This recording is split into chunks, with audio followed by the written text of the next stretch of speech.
우리의 삶은 수많은 약속들로 이루어져 있습니다. 작은 약속에서부터 인생을 건 약속에 이르기까지 우리는 약속을 통해 관계를 맺고 미래를 그려나갑니다. 그 중에서도 결혼이라는 약속만큼 무게가 있고 또 아름다운 약속이 있을까요? 하지만 시간이 흐르면서 그 약속의 빛이 바래고 현실의 무게에 힘겨워하는 분들도 많을 것입니다. 오늘 우리는 결혼이라는 성스러운 약속을 어떻게 지켜나갈 수 있는지, 그 약속의 근원이 어디에 있는지를 함께 탐색해보고자 합니다.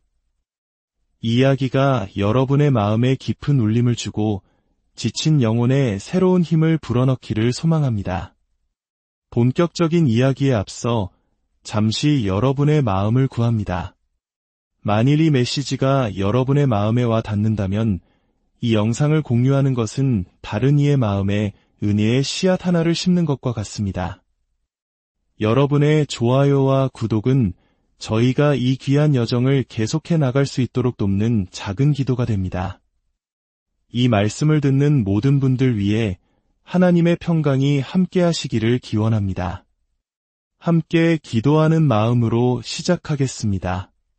주님, 우리 앞에는 허다한 증인들이 구름같이 둘러싸고 있습니다. 그들은 이미 인생의 경주를 마치고 길가에 서서 우리를 응원하고 있습니다. 계속 달려가세요. 당신은 할 수 있습니다. 그 결혼 생활을 지켜낼 수 있습니다. 사랑할 수 있고 용서할 수 있습니다. 우리도 해냈으니 당신도 끝까지 완주하세요. 하나님, 이 믿음의 선배들의 외침을 들으며 우리 마음에 용기를 얻게 하옵소서. 우리 교회 위에, 그리고 이 말씀을 듣는 모든 가정 위에 언약을 지키시는 하나님의 신실한 사랑의 영을 부어주시옵소서. 교회의 언약, 결혼의 언약, 사회 속에서의 모든 계약과 시민으로서의 약속까지 우리 삶의 모든 언약을 지킬 힘을 주옵소서. 주님께서 십자가에서 죽으심으로 영원한 언약을 인치신 것처럼 우리도 우리의 약속을 굳건히 지켜나갈 수 있도록 도와주시옵소서. 주님은 말씀하셨습니다. 내가 그들에게 복을 주기 위하여 그들을 떠나지 아니하리라 하는 영원한 언약을 그들에게 세우고 나를 경외함을 그들의 마음에 두어 나를 떠나지 않게 하리라. 주님의 보혈로 사신 이 약속을 기억하며 우리 삶에서 신실함을 지켜낼 수 있도록 인도하여 주시옵소서. 예수님의 이름으로 기도합니다. 아멘. 지난 시간에 우리는 결혼의 가장 중요한 본질에 대해 이야기 나눴습니다.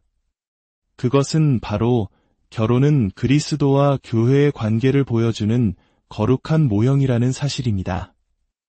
이 진리는 아무리 강조해도 지나치지 않습니다. 왜일까요? 첫째, 이 정의는 결혼을 세상의 가벼운 시트콤이나 가십거리 수준에서 끌어올려 하나님께서 본래 의도하신 영광스럽고 존귀한 자리로 되돌려 놓기 때문입니다. 결혼은 단순히 두 남녀의 애정 관계가 아니라 하나님의 위대한 구원 계획을 담아내는 신비로운 그릇입니다. 둘째, 결혼을 그리스도와 교회의 모형으로 볼 때 결혼의 기초는 우리의 노력이나 감정이 아니라 전적인 은혜 위에 세워지게 됩니다. 그리스도께서 교회를 값없이 오직 은혜로 사셨고 지금도 은혜로 교회를 붙들고 계시기 때문입니다. 그렇다면 그 관계를 본따는 결혼 역시 은혜의 법칙을 따라야만 합니다. 결혼 생활은 두 사람이 서로의 완벽함을 기대하는 무대가 아니라 서로의 불완전함을 하나님의 은혜로 덮어주는 용서의 연습장입니다. 결혼은 그 자체로 최종 목적지가 아닙니다. 그것은 영원하고 더 위대한 실제, 바로 그리스도를 가리키는 소중한 이정표와 같습니다. 예수님께서 마태복음 22장에서 말씀하셨습니다. 부활 때에는 장가도 아니 가고 시집도 아니 가고 하늘에 있는 천사들과 같으니라. 이 땅에서의 결혼 관계는 영원하지 않습니다. 언젠가 그 실제이신 그리스도 앞에서 이정표는 사라지고 우리는 온전한 실제를 마주하게 될 것입니다. 이 사실을 깨달을 때 우리는 비로소 이 땅의 결혼 생활에 집착하거나 헛된 투자를 하지 않고 그것이 가리키는 영원한 가치를 지금 여기서부터 살아내기 시작할 수 있습니다. 그렇다면 어떻게 이 은혜의 원리를 결혼 생활에 적용할 수 있을까요? 사도 바울은 골로새서에서 그 길을 명확히 보여줍니다. 골로새서 2장은 그 기초를 설명합니다. 13절과 14절을 보면 하나님께서 우리를 위해 행하신 놀라운 일이 기록되어 있습니다. 우리의 모든 죄를 용서하시고 우리를 거스르고 불리하게 하는 법조문으로 쓴 증서를 지워버리시고 십자가에 못 박아 제거하셨다. 생각해 보십시오. 남편과 아내, 우리 모두는 죄인입니다. 매일같이 우리는 서로에게 그리고 하나님 앞에 죄의 빚을 쌓아갑니다. 그런데 성경은 그 모든 빚문서가 취소되었다고 선언합니다. 어떻게 가능했을까요? 그 빚문서가 십자가에 못 박혔기 때문입니다. 나무에 박힌 못 자체가 죄를 용서하는 능력은 없습니다. 그 못은 바로 하나님의 아들 예수 그리스도의 손과 발을 꿰뚫었습니다. 본래 나의 손과 발이 꿰뚫려야 할 그 자리에 그분이 대신 달리셨기에 그분을 믿는 우리의 모든 빚이 청산된 것입니다. 이것이 바로 복음의 핵심이며 결혼 생활을 지탱하는 반석입니다. 아내의 죄도 남편의 죄도 모두 십자가에서 해결되었습니다. 이 수직적인 용서의 기초 위에서 골로새서 3장은 이제 수평적인 관계를 이야기합니다. 13절은 이렇게 명령합니다. 주께서 너희를 용서하신 것 같이 너희도 그리하고. 이것이 바로 결혼 생활의 역학입니다. 하나님으로부터 십자가를 통해 수직으로 내려오는 압도적인 용서와 은혜를 경험한 사람은 그 은혜에 감격하고 변화되어 이제 그 은혜의 물줄기를 옆에 있는 배우자에게 수평으로 흘려보낼 수 있게 됩니다. 이렇게 될 때 결혼은 비로소 그리스도와 교회의 언약적인 사랑을 세상에 보여주는 살아있는 그림이 되는 것입니다. 저는 종종 질문을 받습니다. 왜 그렇게 결혼 생활에서 낭만이나 즐거움보다 용서와 인내를 강조하느냐고 말입니다. 여기에는 3가지 이유가 있습니다. 첫째, 결혼 생활에는 언제나 갈등이 존재하기 때문입니다. 우리 모두가 죄인이기 때문이며 서로 다른 개성과 특이성을 가진 두 사람이 평생을 함께 사는 것은 필연적으로 마찰을 낳기 때문입니다. 이 갈등을 다룰 은혜의 방법이 없다면 관계는 무너질 수밖에 없습니다. 둘째, 용서와 인내라는 거칠고 힘든 작업을 통해 이미 죽었다고 생각했던 애정이 다시 살아나는 기적을 경험할 수 있기 때문입니다. 많은 경우 사랑은 죽은 것이 아니라 잠시 잠들어 있을 뿐입니다. 언약을 지키려는 힘겨운 노력이 관계의 안전한 울타리를 만들어줄 때 그 안에서 사랑의 기적이 다시 일어날 공간이 생깁니다. 셋째, 매우 불완전하고 결점 많고 너무나 다른 두 사람이 오직 예수님을 의지하여 고난의 용광로 속에서 평생의 신실함을 벼려낼 때 하나님께서 가장 큰 영광을 받으시기 때문입니다. 이러한 이유로 우리는 용서와 인내라는 주제를 더 깊이 파고들어야 합니다. 물론 배우자에 대한 폭행, 학대, 지속적인 외도와 같이 인내의 선을 넘어 죄를 돕는 지경에 이르는 끔찍한 상황도 있다는 것을 압니다. 그러한 극단적인 경우에는 전문가의 도움과 구속적인 분리가 필요할 수 있습니다.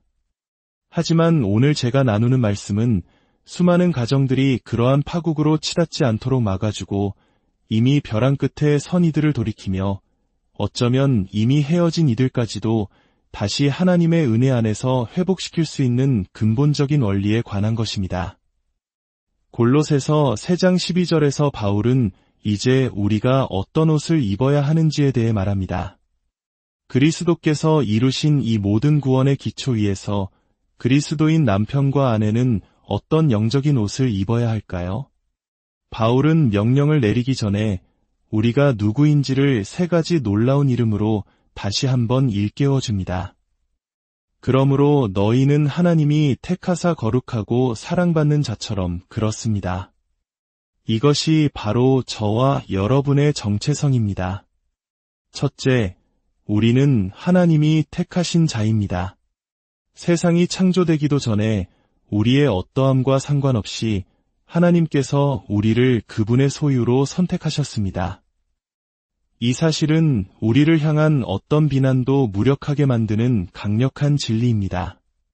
둘째, 우리는 거룩한 자입니다. 이것은 우리가 완벽하게 선해졌다는 뜻이 아닙니다.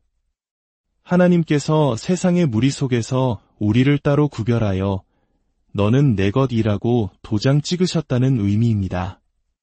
우리는 그분의 특별한 소유, 거룩한 백성이 되었습니다. 셋째, 우리는 사랑받는 자입니다. 우리가 아직 죄인 되었을 때에 그리스도께서 우리를 위하여 죽으심으로 하나님께서 우리에 대한 자기의 사랑을 확증하셨느니라. 이 세 가지 정체성, 즉 택함받고 거룩하며 사랑받는 자라는 사실을 깊이 묵상할 때 우리는 비로소 그에 합당한 옷을 입을 준비가 됩니다. 자, 이제 그 옷이 무엇인지 봅시다. 바울은 5가지를 나열합니다. 긍휼과 자비와 겸손과 온유와 오래 참음을 옷 입고, 저는 여기서 아름다운 한 쌍의 패턴을 발견합니다. 내적인 마음의 상태가 외적인 행동으로 드러나는 것입니다. 첫 번째 쌍은 긍휼과 자비입니다. 긍휼은 다른 이의 아픔을 볼 때 마음 깊은 곳에서부터 우러나오는 불쌍히 여기는 마음입니다. 이것은 머리로 계산된 동정이 아니라 창자가 뒤틀리는 듯한 본능적인 아픔입니다. 이 깊은 내면의 긍휼이 있을 때 밖으로는 자비, 즉 친절하고 선한 행동이 흘러나오게 됩니다. 우리는 이상하게도 바깥 사람들에게는 예의를 차리면서 가장 가까운 가족에게는 무례하게 대할 때가 많습니다. 남편들이여, 아내들이여, 복음의 뿌리를 더 깊이 내리십시오. 그리하여 내면에서 긍휼의 샘이 솟아나와 서로에게 자비와 친절로 흘러가게 하십시오. 두 번째 쌍은 겸손과 온유입니다. 겸손은 자신을 낮추는 마음입니다.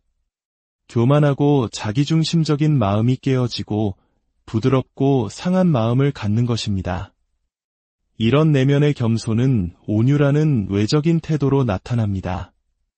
온유한 사람은 다른 사람을 나보다 낮게 여기고 군림하기보다 섬기며 그들을 높여주려 합니다.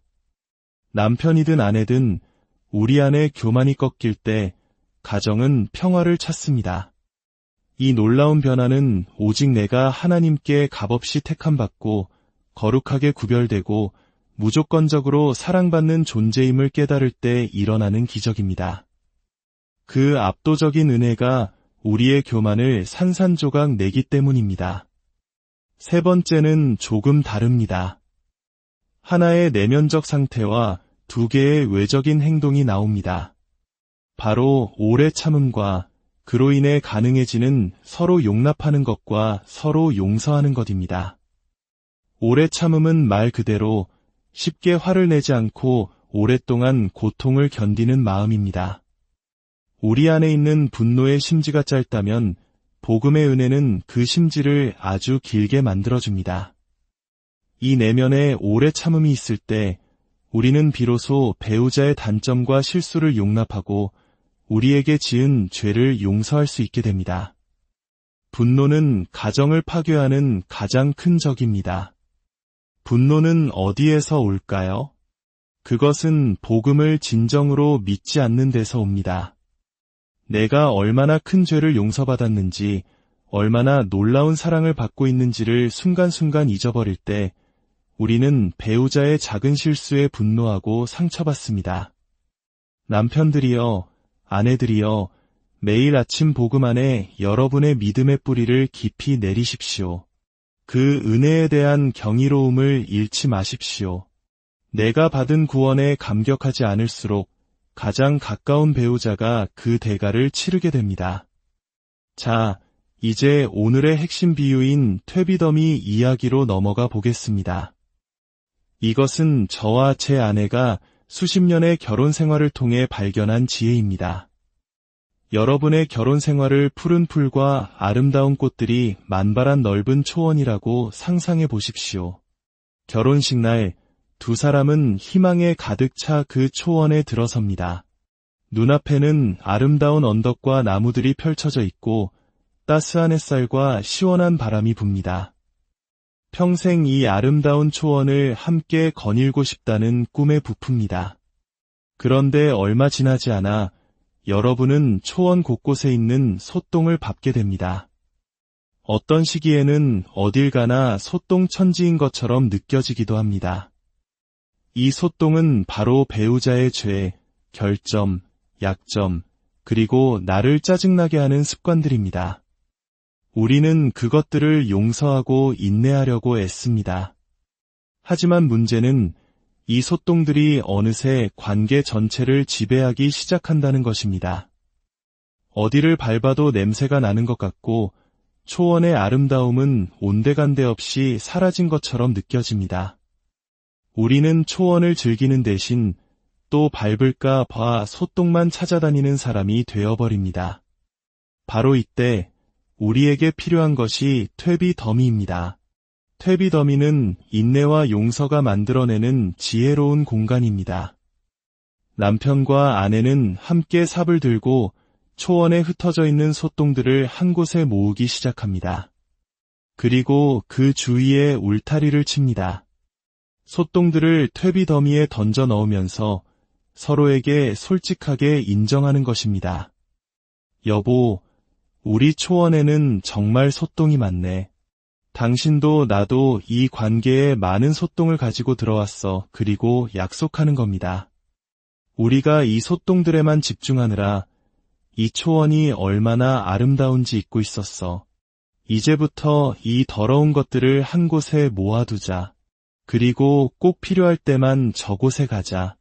저기에 가면 냄새도 나고 기분도 안 좋겠지만 우리가 다뤄야 할 문제들이니 피하지는 말자. 하지만 문제를 다룬 후에는 반드시 저 퇴비 더미에서 걸어 나오자. 이것이 핵심입니다. 우리는 퇴비 더미에서 걸어 나와 초원의 나머지 아름다운 부분에 시선을 고정해야 합니다. 사탄과 우리의 죄된 본성은 몇 가지 실망과 좌절을 엄청나게 부풀려서 마치 초원 전체에 푸른 풀이나 꽃이 하나도 없는 것처럼 우리를 속입니다. 그것은 새빨간 거짓말입니다. 퇴비 더미를 만든 부부는 서로에게 이렇게 말할 수 있습니다. 자, 이제 저 더미에서 떠나 우리가 가장 좋아하는 언덕길을 걷자. 솥동이 없는 저 아름다운 길을 함께 걸으며 이 초원의 일부가 여전히 얼마나 달콤하고 아름다운지 감사하자. 비록 솥동을 치우느라 손은 더러워지고 허리는 아플지라도 한 가지만은 확실히 약속하자. 우리는 절대로 저 퇴비더미 옆에 텐트를 치고 살지는 않을 거야. 이것이 바로 부부가 서로에게 줄 수 있는 가장 큰 은혜의 선물입니다. 꼭 필요할 때만 그곳에 갈 뿐, 그곳에 살지 않겠다고, 그곳으로 도피하지 않겠다고, 그곳에서 상처를 핥으며 주저앉지 않겠다고 약속하는 것입니다. 왜 우리가 이 일을 할 수 있을까요? 왜냐하면 당신과 나는, 남편과 아내는 하나님께 택함받고 거룩하게 구별되었으며 영원한 사랑을 받는 존귀한 존재이기 때문입니다. 함께 기도하겠습니다.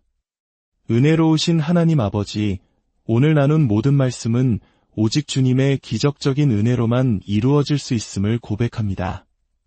저와 제 아내를 위해, 이 땅의 모든 가정을 위해, 그리고 이 말씀을 듣는 모든 성도님들을 위해 기도합니다.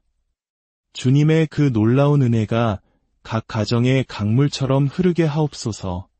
오래 참음에서 흘러나오는 인내와 용서가 있게 하시고 그 오래 참음이 겸손과 긍휼에 뿌리 내리게 하시며 그 모든 것이 주님께 사랑받고 거룩하게 구별되고 택함 받았다는 진리 위에 굳건히 서게 하여 주시옵소서. 우리의 가정이 그리스도와 교회의 신비로운 사랑을 세상에 증거하는 작은 천국이 되게 하여 주시옵소서. 예수님의 이름으로 기도합니다.